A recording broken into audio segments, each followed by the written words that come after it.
Babaeng na-rape, makahanap kaya ng hustisya? Lalaking nalubog sa utang at na-depress, mababago pa ba ang tadhana? Lugmok dahil nalaglagan ng baby, nalubog pa sa utang. Paano ito haharapin ng mag-asawa? Bago pa ba ang kanilang sitwasyon? Will there ever be a redemption plan? Dito lang sa The 700 Club Asia.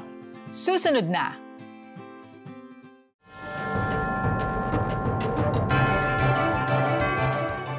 Taong 2014, nang una nating matampok sa programa ang kwento ni Krisia Yuzon. Kumusta na nga ba siya ngayon? Si Krisia ngayon sobrang strong, not because of my past. I'm getting my strength because of my Lord. And si Krisia ngayon ay isang tapat na lingkod ng Panginoon. January 2019, naordinahan siya bilang pastora. Nung in-ordain ako, nag-flashback lahat. I remembered na pasaway ako eh. Self-centered, rebellious, a heart that is filled with hatred. A person who needs a savior but not as a Lord. Hanggang sa isang pangyayari ang bumago sa kanyang buhay.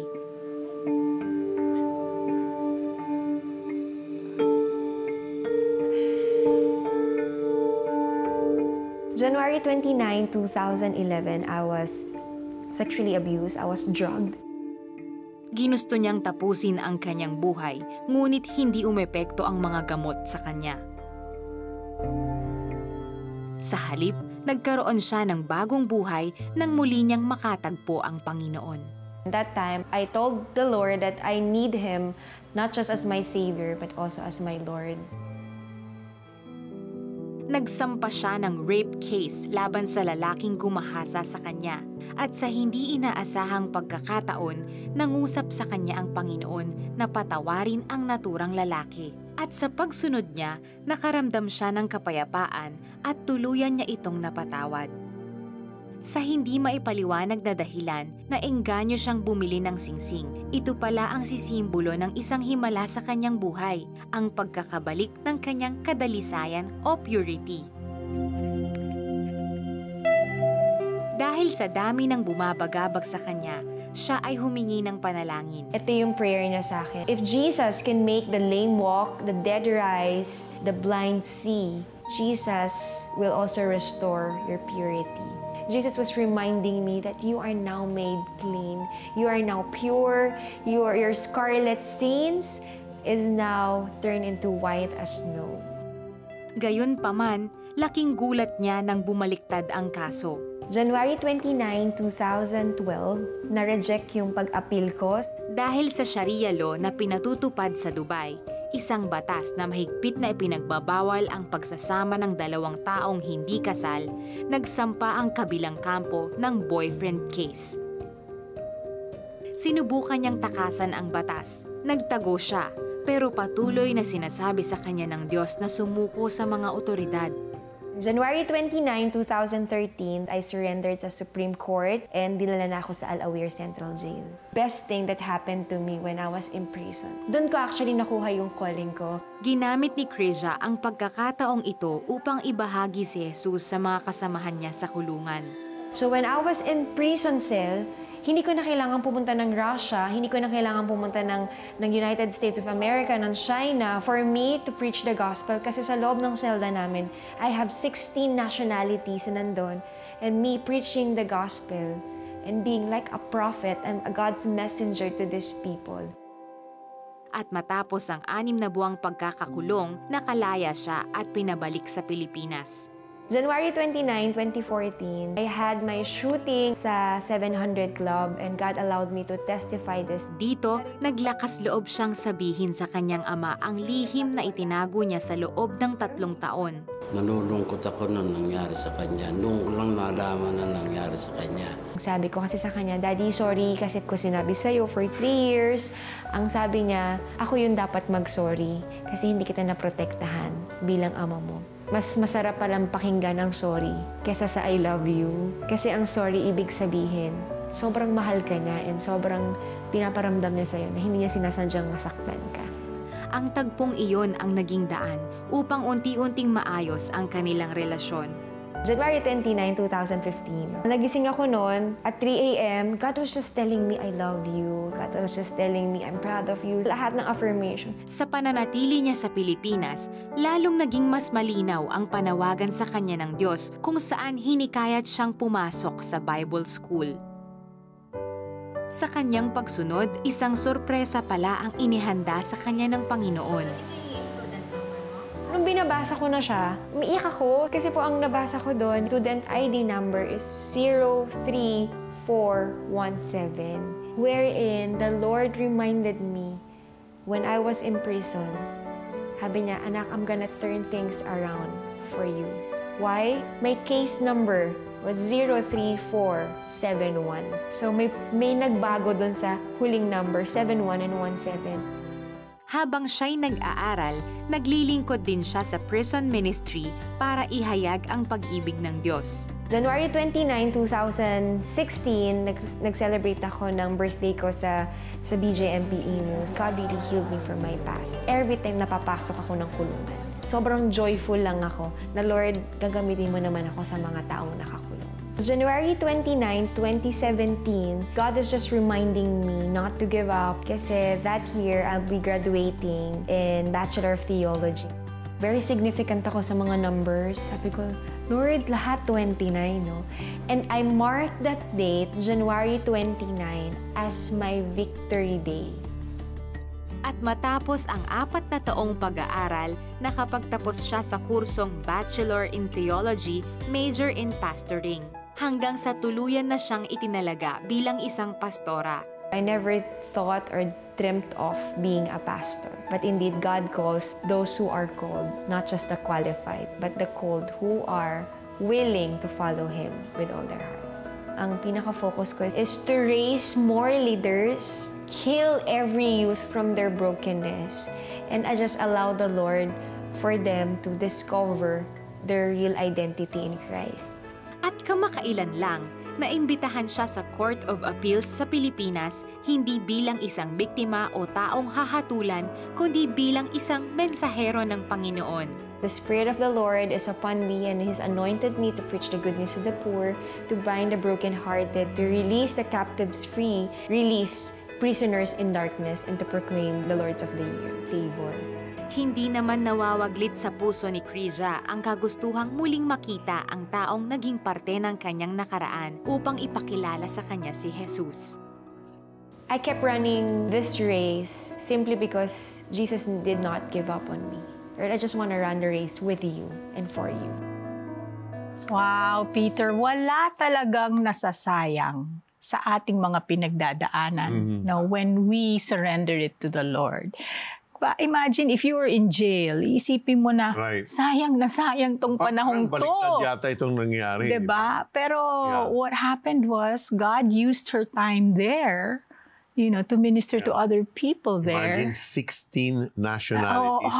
As if you went to 16 countries and shared the gospel. Yes, and it was a way of equipping her for her future ministry to other prisoners, diba? And the affirmation of the Lord towards Krisia, in spite of the fact that she already chose to forgive, that man, when walang nangyari dun sa kaso at na-reject yung appeal niya, inaffirm siya ng Panginoon. It is God really who affirms us. Our significance comes from Him, not from man. Kasi limited yung galing sa tao. Correct. It was the redemptive plan of the Lord that saved the life of Krisia. Mahirap yung journey niya, and it took time before she saw the plan of the Lord for her life. Because of the many dips and tumbles she experienced, it blurred the hope that she was longing for in her life. Tama, Peter. Walang miracle pill na pwedeng i-take para masolusyonan ang trahedyang kagaya ng pinagdaanan ni Krisia. Pero you know what? If you're going through a tragedy in life or a heartbreaking experience that can destroy all your dreams and aspirations like what Krisia underwent, one thing is certain. Nariyan ang Diyos para gabayan ka at tulungan kang makabangon muli. Psalm 119 verses 6 to 9 shows the covenant promise of the Lord for us, that we can trust His will and His plan for our lives. He has shown His people the power of His works, giving them the lands of other nations. The works of His hands are faithful and just. All His precepts are trustworthy. They are established forever and ever, enacted in faithfulness and uprightness. He provided redemption for His people. He ordained His covenant forever. Holy and awesome is His name. This promise stands true even today. The love of our Father in heaven never ceases. Endures forever. If you want to know more about Jesus, call the numbers on your screen or chat with us. We will be glad to help you know more about the wonderful plan of Jesus for you. Panginoong Jesus, natanggap ko po kayo na aking Panginoon at tagapagligtas. Sumabay ka ba sa panalangin upang tanggapin si Jesus? Narito ang CBN Asia Prayer Center para sa iyo 24/7 upang tulungan kang magsimula ng panibagong buhay na punong-puno ng pag-asa, kapayapaan at tagumpay. Just text YES, your name and location o mag-chat sa The 700 Club Asia Facebook Messenger.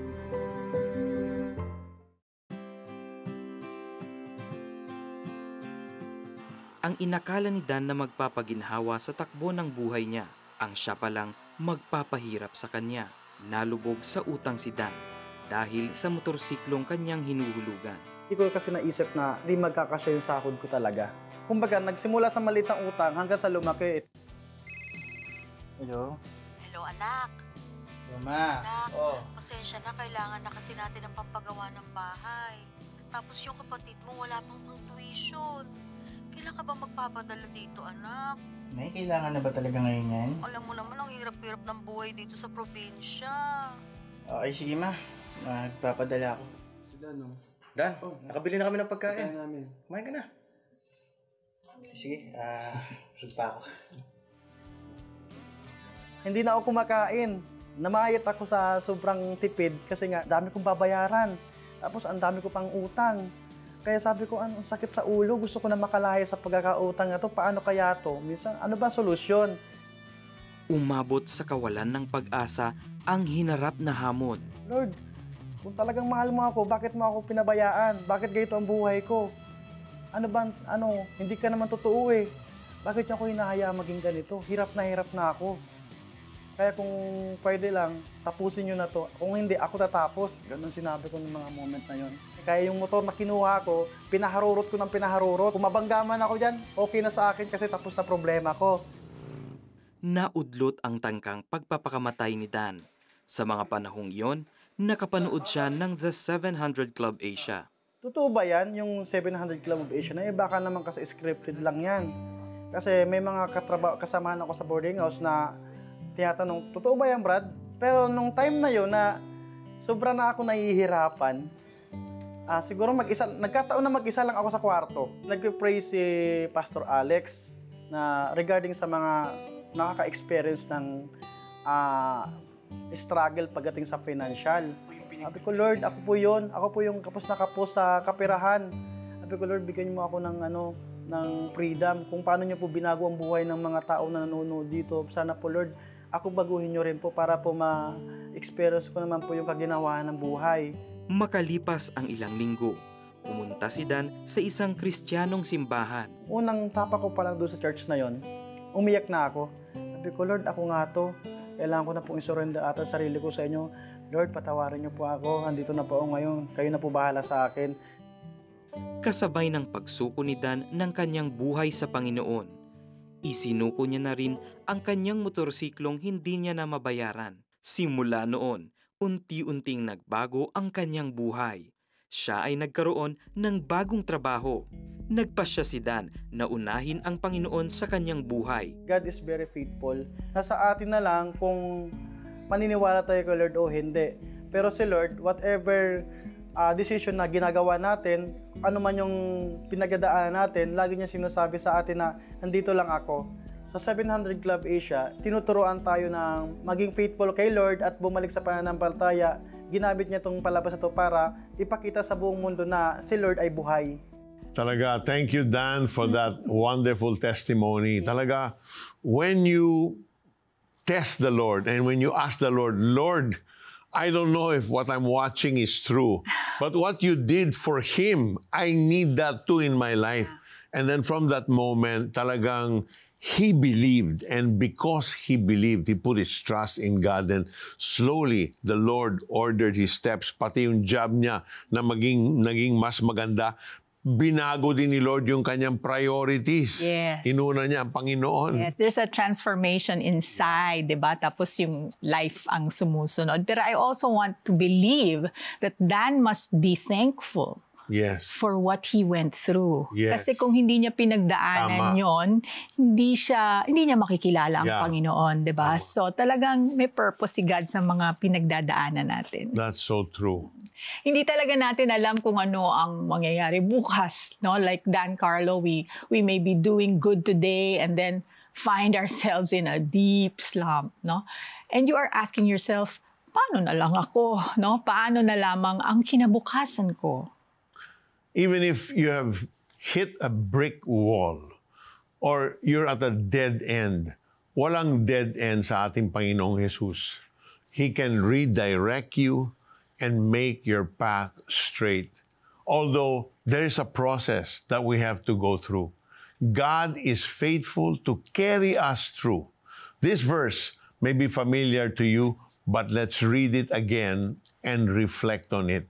John 3:16 to 17 says, "For God so loved the world that He gave His one and only Son, that whoever believes in Him shall not perish, but have eternal life. For God did not send His Son into the world to condemn the world, but to save the world through Him." And so if you feel that no one can help you now, that is a lie. Ang plano ng Diyos ay isalbang iyong buhay at hindi kitilin ito. Do you need help? He is here to help. Allow God into your life and see how things will change according to His purpose and plan for you. Tama yan, Felici. God has the best plan for your life. But we will only know that if we have Jesus in our lives. No matter how sinful we have become or how we messed our lives up, like in the case of Dan, Jesus is merciful. He is gracious to forgive us and can lead us towards His plan for our lives. So we want to lead you into a prayer of surrendering your life to Jesus Christ. If you want to do that right now, then follow us in this prayer. Just say, "Dear Lord, today I choose to surrender to you. I surrender to you my life. I surrender to you my plans. I surrender to you my future. I surrender to you everything even that I have accomplished. And I come before you, Lord, looking back at the way I lived my life. I have been so sinful, so self-centered, thinking I can do it on my own. But I realize, Lord, hindi ko talaga kaya. So right this moment, I choose to humble myself and ask for your forgiveness. Lord, patawarin mo ako. And even so now, Lord, I invite you into my life to be the Lord of my life. Ikaw na ngayon ang in charge, to be my Savior. Lord, you are the one who went to the cross to die for my sins. You put your life on the line. You shed your blood to wash all my sins. So Lord, I receive that completely. Thank you that you have given me this eternal life, this precious gift. Thank you for loving me. Thank you for saving me. This is my prayer. In the name of Jesus. Amen and amen. Nagnalangin si Peter Kairos at ako'y sumunod. Naramdaman ko na tuloy-tuloy ang pag-recover ko. Doon ko naranasan yung kapangyarihan ng Diyos. Wala kaming pera pero naitayo namin yung farm na ito. Nag-restore sa akin, finances, trabaho. Lahat po yan galing sa Panginoon. Tulad ba nila? ay sinagot din ng Panginoong Hesus ang iyong panalangin? We want to hear it from you. Please text Answered Prayer and share your story with us. Send it to 0998-590-0620. Grabe! Yung inaantok na ako tapos ito mapapanood ko. Sana lagi papaalala sa akin ni Lord na ang galit na nasa puso ko may solusyon. I'm sorry natagalan. Maraming salamat din po dahil tinuruan niyo ako kung paano patawarin ang asawa ko. Kailan ba natin huling sinabi sa isa't isa? Yung I'm sorry. Tsaka, yung I love you. Gusto mo bang maging bahagi ng programang Kapupulutan ng Aral ng Pagpapatawad at Nagbibigay Pag-asa? Partner with CBN Asia. Sa iyong 1,500 pesos donation, may pagpapatuloy natin ang pagpapalabas ng mga bagong tanikala, Holy Week specials at iba pang makabuluhang programa ng CBN Asia. Plus, you will receive an exclusive gift, the director's cut of Kampihan and the comedy drama Senior Moment in a USB flash drive with bonus tracks. Scan the QR code or visit cbnasia.com/give to send your donation. Become a CBN Asia partner today. Nabaon sa mahigit 100,000 pisong utang si Tito nang maospital ang kanyang girlfriend dahil sa komplikasyon sa pagbubuntis. Magulo yung isip ko noon eh. Saan ako kukuha ng pambayad? Saan ako manghihira, mangungutang? We were frustrated, devastated. Kaya syempre, pangarap namin, lalo na medyo may edad na ako, pangarap ko na magka-baby. During that time, parang gumuho. We were broken. Definitely hindi mabubuhay yung baby kasi sa fallopian tube siya nabuo. Nataon pang walang regular na trabaho si Tito noong mga panahong iyon. Naubos ko na rin yung mga savings ko dahil ilang months na akong walang work noon. So, malaking problema para mabayaran yung 120,000 bill sa hospital. Sa bigat ng problemang hinaharap, lumapit si Tito sa Panginoong Diyos. Ang prayer ko noon, Lord, pag nalagpasan ko po ang pagsubok na ito, pinapangako ko na iayos ko na yung buhay ko sangayon sa iyong will. Habang papasok ang kanyang girlfriend sa operating room, napanood ni Tito ang The 700 Club Asia. It was almost midnight nung pinasok ang girlfriend ko sa operating room. Si Pastor Peter Kairos ang nagpe-pray. And then after ng prayer, tinanong niya kung tinanggap ba ng nanonood si Jesus bilang kanilang Panginoon tagapagligtas. During that time, sumabay ako sa prayer. And then I was crying, I was broken. At noon ko lang tinanggap si Jesus bilang aking Panginoon at tagapagligtas. Di yun aksidente, yun ay para sa akin talaga. God put me into brokenness para siya unti-unti siya yung magbuo sa akin. Sa mga sumunod na araw, ninais niyang itama ang mga pagkakamaling nagawa. Nag-propose na ako sa kanya na I will marry her. Yun yung siguro first thing na inayos ni Lord sa buhay ko. Before kasi takot ako sa kasal. Pero during that time, pinaramdam niya sa akin na ang family ang unang ministry. So, pamilya ang aking unang binuo. Matapos ang pagwawasto kay Tito, dumaloy ang tulong para sa kanilang pangangailangan. May nagbayad ng utang sa akin, may kaibigan na dumalaw na nagbigay ng tulong. Na-raise namin yung hospital bill. I was blessed and relieved. Makalipas ang masalimuot na pahina sa kanyang buhay, tinupad ni Tito ang pangako. Pakasalan ang kanyang girlfriend na si Sharina. I used to live-in relationship. Pero during that time, sabi ko pa, this is it. Binago na talaga ako ni Lord. Si Lord na ang nasusunod sa buhay ko. Nag-uumapaw na pagpupuri sa Diyos ang tanging sambit ni Tito. Tumakbo at nanalo siya sa pagkakonsehal sa kakatapos na halalan. Ginamit ang impluwensya at testimonya upang makilala ng lahat ang grasya at habag ng Diyos na kanyang naranasan. Nagpapasalamat ako kay Lord sa pagdurog sa buhay ko at ang unti-unting pagbabubuo sa buhay ko. Mula sa makasalanan ng tito, sa ngayon ay unti-unting binabago ng Panginoon na tito. Praise God. Hirap talaga tumanggap ng blessing galing kay Lord pag sinful ka at hindi matuwid yung buhay mo, you can't expect the Lord to bless you. Parang merong bubong. But, nagbabounce yung blessing. But amazing, no? How the conviction was there, na magbago siya, maayusin niya yung relasyon niya. Talagang when the Lord starts moving, diba? There's no stopping it. Tama. No? And then Tito continues to serve, although tapos na yung term niya as konsehal, but he continues to serve the Lord. And yun ang calling niya, to serve people. Yes. What an incredible story of God's redemptive plan. And you can see how it redirected Tito's life for the better. If you're going through a hard time in your life right now, we want to pray for you.